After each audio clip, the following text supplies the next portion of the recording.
This now is Congressman Pete Sessions, a Republican from Texas who is on the House Oversight Committee. Congressman, always great to speak with you.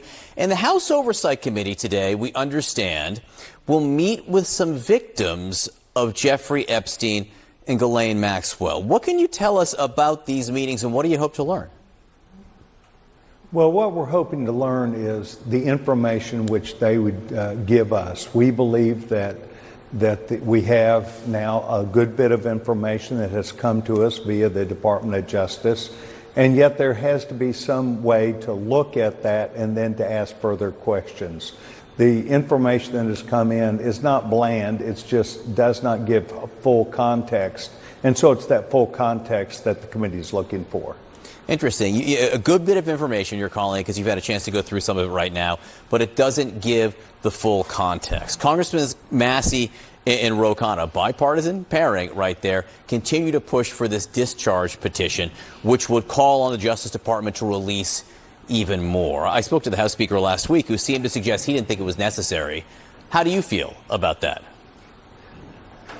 The need for us to move through the document is what we're attempting to do. John, last time we spoke, I indicated that it would take us quite some time, but it was a bipartisan attempt. It is not just the committee, it's not just Republicans wishing for this. It is a bipartisan attempt, and I think we will get much more.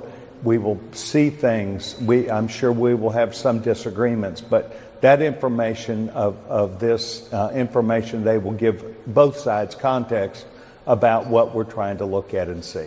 Will you vote for the discharge petition?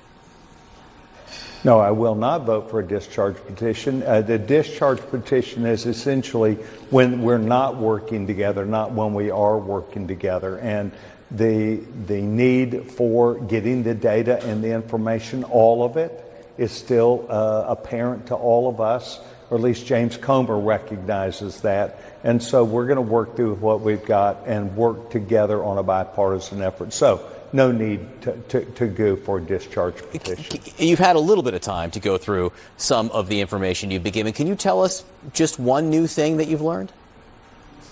No, because the committee understands that we have an obligation, Republicans and Democrats, to hold this information until we're able to work together. It does no one any good to try and spout out what they've learned. So in the spirit of trying to work together, I think it's the right thing to do to say, John, so good to see you today. We're going to keep working at it. Well, you can't blame me for trying there.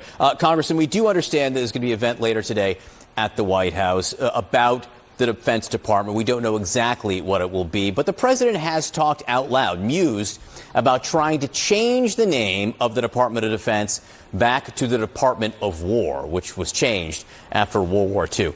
How do you feel about that? Why would it be necessary?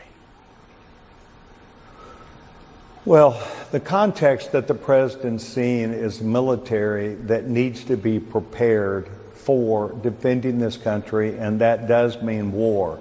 I tend to I've gotten accustomed to the Defense Department because it implies a series of things.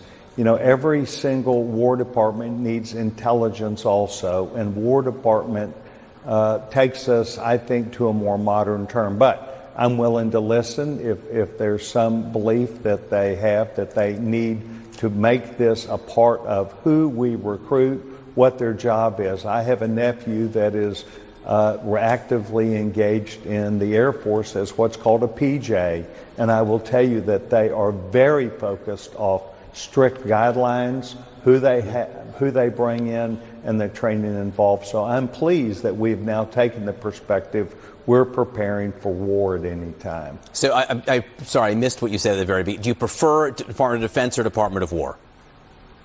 Oh, I've gotten used to the Department of Defense. I'm very comfortable with that. But I think the inside view is that across the military, just like it happened when Mr. General Schwarzkopf was up at Wainwright Army Base, he said in the mid-'80s they were not prepared for a war, that they saw it as playing Army rather than playing war. So I do understand the context with the deep background that you get when you read and see the military. They are there to protect this country, and that does mean war in today's terms. Congressman Pete Sessions from Texas, thanks so much for being with us today.